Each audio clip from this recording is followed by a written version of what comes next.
Other thing is you look at yourself and look at your dreams.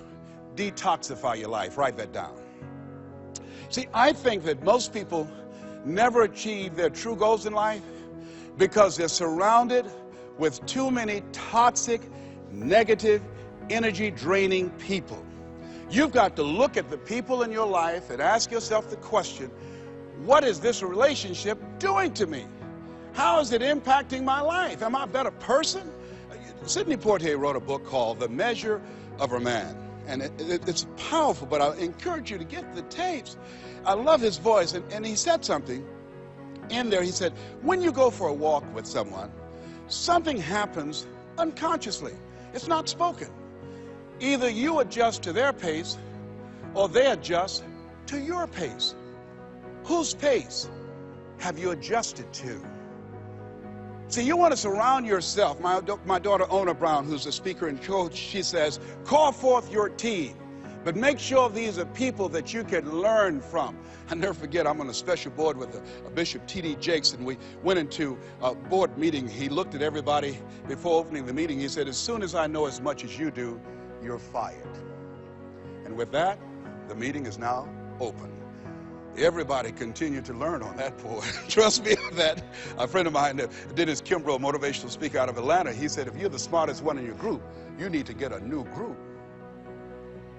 So as you look at yourself and look into the future, call forth your team. George Fraser says your network determines your net worth. Who do you allow to be in your ear? What kind of relationships are you developing? Are they an asset to you or they are a liability? Do they elevate your spirits or do they tear you down? Think of two types of people, nourishing people and toxic people. Nourishing people, they bring the best out of you. They encourage you, they inspire you, they hold you accountable. Toxic people, they are critical people, always telling you what you can't do. They're always measuring your possibilities based upon their failures. My mother said, never let anybody tell you what you can't do, son, especially if they haven't done it. They don't know what's possible for you. So as you begin to look at yourself, begin to identify the relationships that you communicate with most and say, hey, is this relationship helpful to me? And then think about some people that you need to bring into your life that you can learn from, that you can grow from. I joined the National Speakers Association when I decided that I wanted to speak. I wanted to be around the people that were doing what I wanted to do. I'll never forget when I saw Dr. Norman Vincent Peale. He said, you have something special. You have greatness within you. And you can do more than you can ever begin to imagine. And here I am. And the audience said, oh my goodness. I'd read The Power of Positive Thinking 17 times. My hero. And I saw him backstage and I said, Dr. Peale, hi, my name is Les Brown. I've listened to your tapes and I've read your books. They gave them to us in special education, sir. And one day I would love to be on stage with you. And he looked at me and said, it's possible, young man. It's possible. But this man, when he spoke, he gave me goose pimples. Deep baritone voice, spoke from his diaphragm. You have something special. You have greatness within you. He override the inner conversations in my mind. I'll never forget a gentleman, what a brilliant man, a Harvard graduate, Dr. Carter G. Woodson. He said, if you can determine what a man shall think, you never have to concern yourself with what he will do. If you can make a man feel inferior, you never have to compel him to seek an inferior status, for he will seek it himself. And if you can make a man feel justly an outcast, never have to order him to go to the back door. He'll go without being told. And if there's no door, his very nature will demand one. See, we live in a world where we're told more about our limitations rather than our potential. How many of you have ever been told that you couldn't do something? Raise your hands, please. You know, MIT did a study that if I say to you, you can't do that, that 16 people have to come along and say, you can do that, you can do that, you can do that, to neutralize that, and the 17th statement that you hear, you can do it, will be the one that will finally stick. So you have to watch who's speaking into you. You've got to begin to monitor your mind. And you've got to begin to literally be proactive in programming yourself to success. Be ye not conformed to this world. Be ye transformed by the renewing of your mind. You've got to take responsibility to make that happen. And as you begin to do that, you'll begin to see some incredible changes in your life. I understand now when Earl Nightingale said, all of us are self-made, but only the successful will admit it. Because we're going to be talking about something that's very important in pursuit of your goals and dreams. Very important when it comes to developing yourself, your talents, your abilities, your skills. Because one of the things I'm going to be talking about, I think, is one of the things that people don't spend enough time on. They talk about time management. You can't manage time. Everybody is 24 hours. What's most important is managing yourself, what you do with your time. People ask me all the time, how do you know so many quotes? I say, I take the time to memorize them. Hello, you think? I put the work in. I use my time differently than other speakers, other trainers, other life coaches. So I want you to think about what it is that you're doing with your time today. And you know what? If you look at it, if you really look at it, all of us are basically the same. The only difference is how you use your time. I know people who have a lot of talent in specific areas, and the difference between them and other people is the time that they put in. Listen to me. As you look at yourself, look at where you are right now in your life, the people that are going to come out on top, the people that are going to make an impact, the people that are going to achieve their goals are the people who are mindful on how they use their time. And one of the things that you have to do is practice. You have to practice being mindful and asking yourself, is this the most productive use of my time?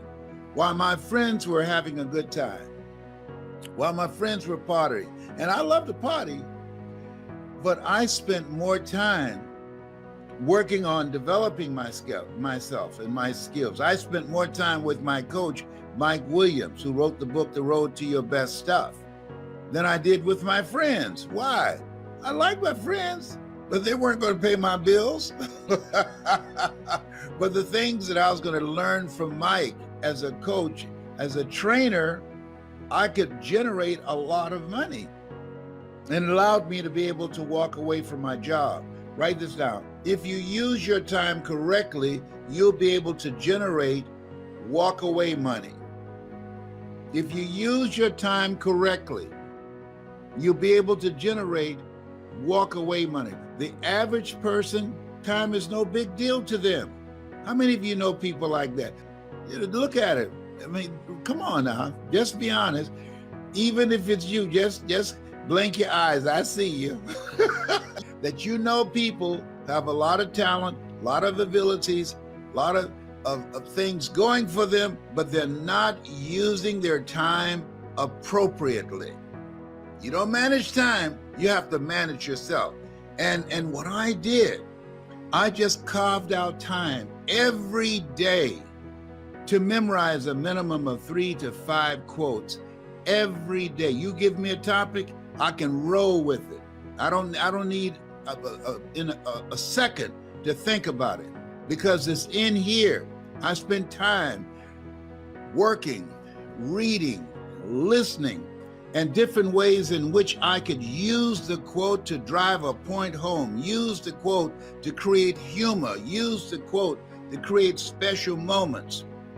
And if you're serious, and everybody right now, everybody listening to me right now, you listening to me right now, you want to become a great presenter.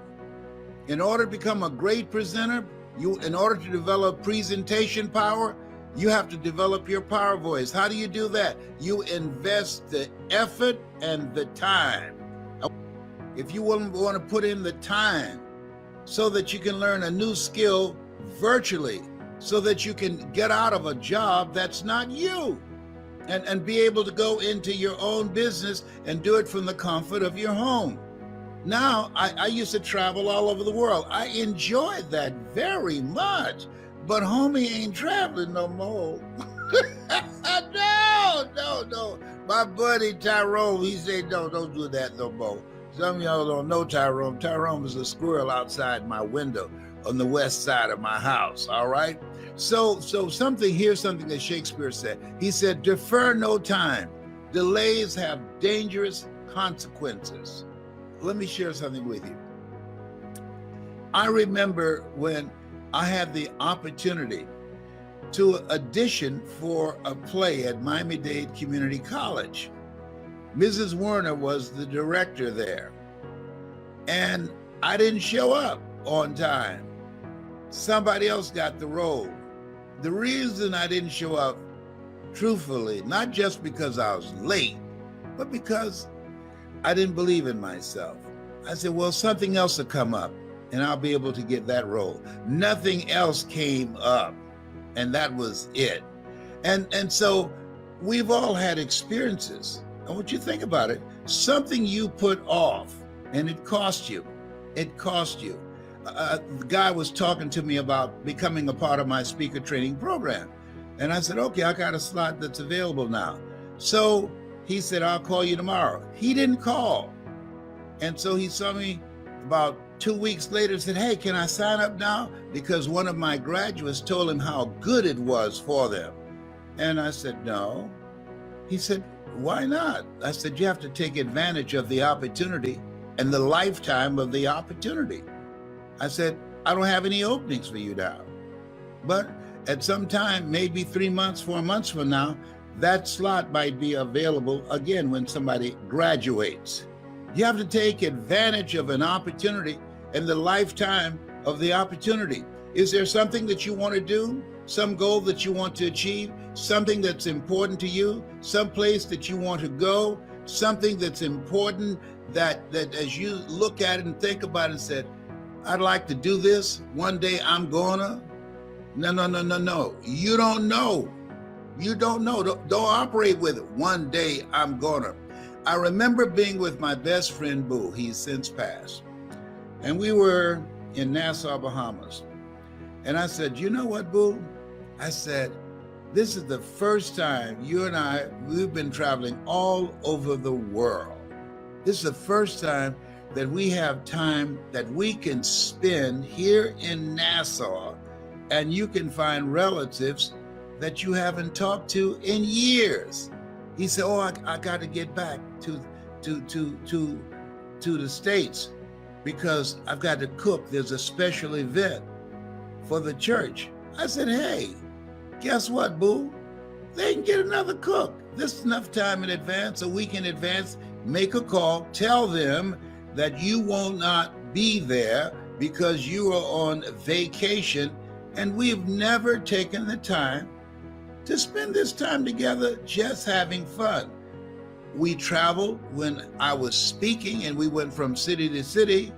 My cousin Boo and I, we were in Nassau, and we traveled, and I would speak, and Boo always went with me. And so, but we wanted to have some time special together where I would go to a beautiful place and I didn't have to speak. And so I said, this is a place, let's do it here. Let's spend 3 weeks to a month here. Find relatives of yours that live here in Nassau, in Bimini. And we can just chill out. And he said, I can't. I said, why not? He said, because I have to cook for an event that's taking place at the church. I said, you have enough time in advance, call them and let them know. He said, there is nobody else. I said, listen to me. If something happened to you, they will find somebody else. They will not cancel the event. He did not know, and I did not know. When he said, I can't do it, he did not know that he would not be able to do it for the church, to cook for the church. He died a few days after we got back, and they got another cook. They got another cook. Sometimes we think that we're irreplaceable. We're not. Somebody's waiting. When you have a goal, a dream, or something that you want to do, if you don't do it, somebody else will step in. Trust me, nobody's irreplaceable. Somebody will step in like they stepped in for my cousin Boo, and they cooked. And that's all I was thinking about as I sat there in the front row looking at him in the casket, because he always gave of himself, but we never took time to give to ourselves. And so that moment that we had was that was the last that we had the opportunity to spend 3 weeks together without my speaking. We never did. There's a quote. Miles Davis says, time is not the main thing. Time is the only thing. And he's absolutely right. So I want to ask you, how are you spending your time? How much are you putting in and focusing on the things that bring you joy, the things that make you smile, the things that make you feel good and laugh? How much time and energy are you focused on spending time with people that you love? You know, in order to live a life of no regrets, this lady, she worked for hospice, and she wrote this book, and it was about living a life of no regrets. And she said people who were dying, that what they regretted was not things dealing with how much money they made in their business, but how little time they spent with people that meant a lot to them, that if they had their lives to live over again, they would spend their time with certain people. At the end of my conversation with you, I'm encouraging you to make a list of some people that you need to deepen your relationship, or somebody that you need to write a letter to and say, hey, I love you, and I just want to thank you for what you've meant to me. I didn't say text them. No, that's impersonal. No, just people don't get letters anymore. I used to remember you would go to the drugstore, you get a little tablet, you get your pens and everything. You would text, all right? No, when you write a letter, that's personal. You take the time to do that. I sent out some letters to some friends the other day, and they called me and say, hey, thank you very much. It meant a lot to me, because I put the time in to do it, to think about it. And I just get a card saying all the words that I wanted to say. I said it in my own voice.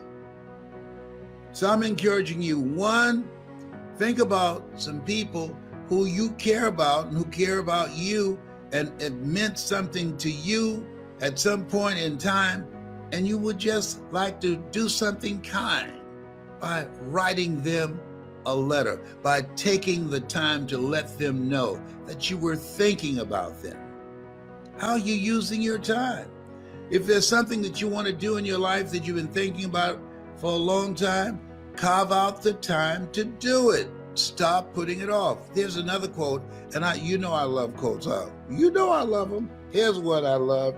And this one says, sometimes you never know the value of a moment until it becomes a memory.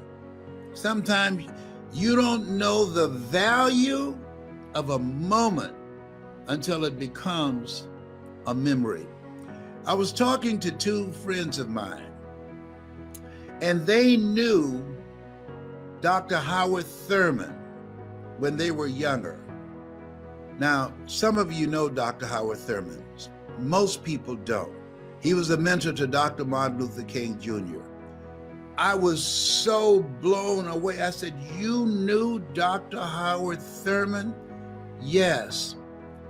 And I have these CDs that I was listening to that they gifted me.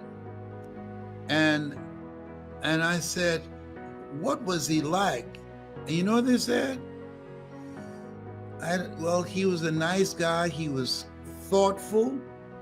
He was quiet. You could tell he was a deep thinker. I said, well, did you ask him things and just try and pull out some ideas, concepts, or thoughts that he might have? I said, no. We didn't know he was all of that. Dr. Howard Thurman, come in, sir. The centering moment. Deep is the hunger. The two primary questions that one should ask oneself in life. Number one, where am I going? Number two, who's going with me? And if you ever ask those questions in the wrong order, you'll be in serious trouble. Oh, he was a bad brother. They said, we didn't know he was all that. Oh my goodness. I've had some moments with people that I did not know they were all that. And I blew it. That had I known who they were, oh, I would have maximized that memory. I'd have gotten more out of our meeting. If you agree with me, I want you to put yes in the comment section. If you've ever had some moments with somebody and you really didn't take advantage of it, it was no big deal to you at that time, and then one day you realize, wait a minute, I didn't use my time wisely with that person. And so right now, in this era, this history-changing era where we are, the people that are going to come out on top, the people that are going to get control of their destiny, the people that are going to maximize this place in history and be stronger and be fortified in terms of their mental resolve and in terms of their families and their skills and their ability to create incredible wealth, are people that are using their times more productively. The people who take the time to learn something new. I say, and I want to say it every day, if you're not willing to learn, nobody can help you. If you're willing to learn, no one can stop you. But I'm just thinking about myself. I'm doing a little bit of self-reflection, just listening to you. I'm just thinking about me on stage and things I'm telling my team. I can't believe how much a lot of your tapes and CDs have already embedded in myself. And by the way, I'm not taking any credit for it. It's just coming from the source right here. And how much of the catchphrases I'm seeing you say, I'm like, Ivan, right? How many times has he said something I've said in like 5 times. Easy. I'm like, wow, yeah. Like that's where it came from. Yeah. Well, one of the things is that we have to train people who want to present and connect people how to deliver info bites. Okay, an info bite to me is Interesting. Live your life the way that you want to leave your life. Ladies and gentlemen, as I speak to you right now, if you had 90 days to live, how many of you will make some radical changes in your life? And most people raise their hands. And then you take a poll. You know what the majority of them will say? I will quit my job. Why? Because that's not them. Yeah. They're not doing something that's them. You spend 40 to 60 hours a week doing something that's not you. Yeah. That's stressful. But if you're doing something that's you, that's your passion. And so when you realize that we have a choice to accept life as it is, Yeah.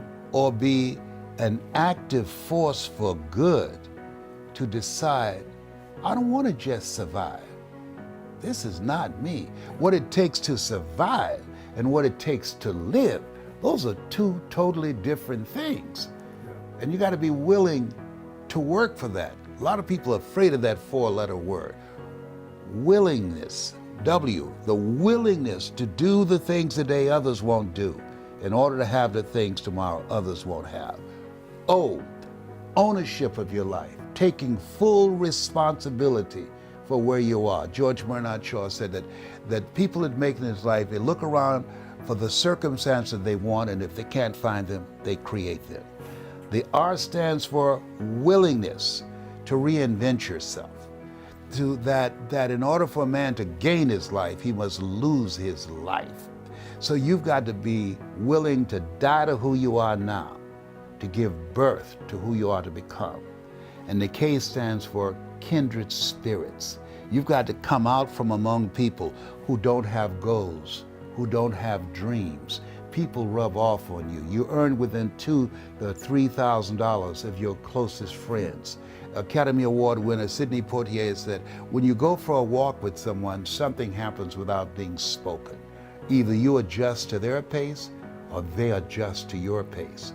Whose pace have you adjusted to? And so if people are willing to do the work, whosoever will, let him come. A person convinced against their will is of the same opinion still. Boom! I love it. And as you were speaking about, tapping into the heart, I want to know, in this chapter of your life, what is your heart telling you that you're going to be doing or that you need to do? I do it every day. I asked an audience the other day, if you just had a few days to live, what would you do? And the majority of the people who had jobs said, I'll quit my job. And this is why I say, and I think one of the most important things that I say, live your life the way that you want to leave your life. If I knew that I had a few days to live, I would do more interviews. I would do more webinars, more Zooms. I would speak more often.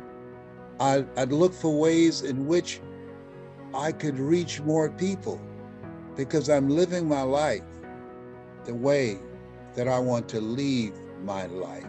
I'm being true to me. I laugh a lot because I'm happy. I sing because I'm happy. I sing because I'm free. I'm free to choose how this gift of life is God's gift to us, and how we live our lives is our gift to God. I'm free to choose to operate outside of the culture, outside of what's expected of me.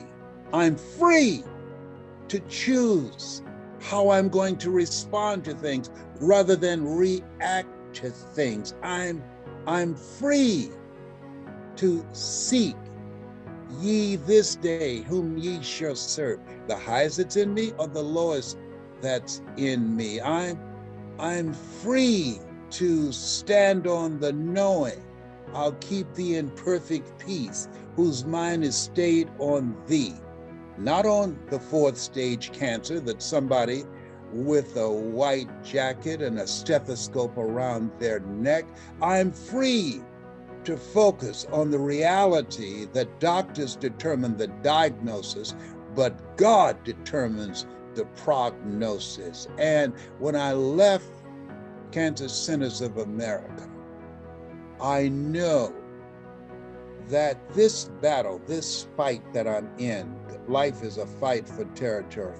And once you start fighting for what you want, peace of mind, good health, living a life of contribution, once you start fighting for that, what you don't want, anxiety, fear, hopelessness will take over.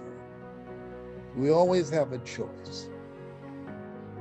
That's not taken away from us.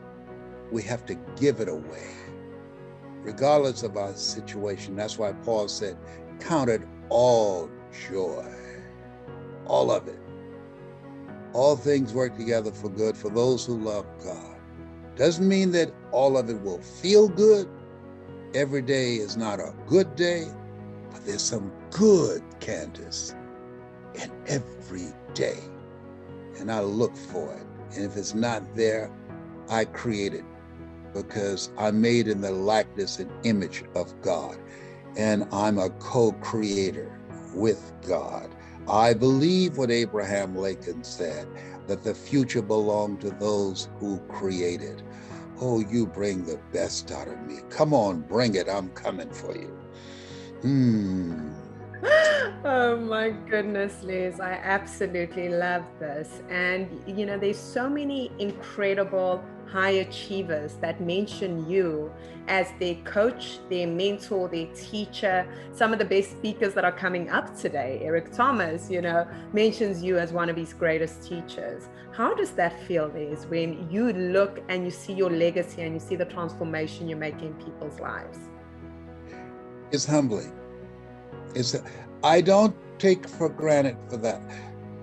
It's humbling because somebody, Mr. Leroy Washington, Mike Williams, who wrote the book, The Road to Your Best Stuff. Mr. Washington was a speech and drama instructor who said to Mr. Brown, develop your communication skills, because once you open your mouth, you tell the world who you are. He's spoken to my life and said, someone's opinion of you does not have to become your reality. I was labeled educable, mental retarded, and he disrupted the story that I believed about myself, that I bought into from life. He disrupted that. And because of that impact he had on my life, I have been inspired to do for others what he did for me. And Mike Williams, who said, Brownie, you're more than a disc jockey. At that time, I was LB, Triple P, Les Brown, your platter playing Papa. There are none before me, there will be none after me. Therefore, that makes me the one and only. Young and single and love to mingle, certified, bona fide, indubitably qualified to bring you satisfaction and a whole lot of action. Bam! He's gone. I had to kill him off. I was pre-saved. And this Les Brown, he saw this Les Brown before I saw him. And that's the value of having a coach, because as a result of that relationship, I became a community activist. Because of that relationship, I became a state legislator, elected 3 terms. Because of that relationship that still exists to this day after 52 years. There are people who know my name and my voice, and people whose lives that I've touched and been able to make a difference in life, because he saw something in me that I didn't see in myself. Wow. I absolutely just love that, Liz. Les, we talked about, I want to kick this off as far as hunger, right? Yes. Is a huge message for you, and it's part of your new book, which we'll talk about. I remember one of your stories is when you were going door to door, knocking, and you said you knocked, got rejected, and your friend knocked, got rejected. The difference was he could go home to food and you couldn't. Yes. So you had to go on and stay hungry. I'm curious if you step into the shoes of that other gentleman who has his needs met. How do you create that hunger? So I get it if you're in a low spot, but if you're not, how do you create that hunger in someone? I think that it's a choice. Yeah. All of us have areas of our lives that we can make a choice. I have a friend who, he's lived a criminal life, and he had a hunger for the dark side. I would say, man, you know what? As many times that you've been in and out of jail, you should have found Jesus by now. Okay? I'm a person, I go to the bathroom, I leave the door cracked. Okay? Come on. I mean, being locked up is not my idea of a good time. Yeah, I agree. But he did not care. We make decisions, and our decisions make us. Yes. And I believe that there are people who say, this is where I want to go with my life. Robert Frost, and he talks about 2 roads diverge in a yellow wood, and then I selected the one less traveled by.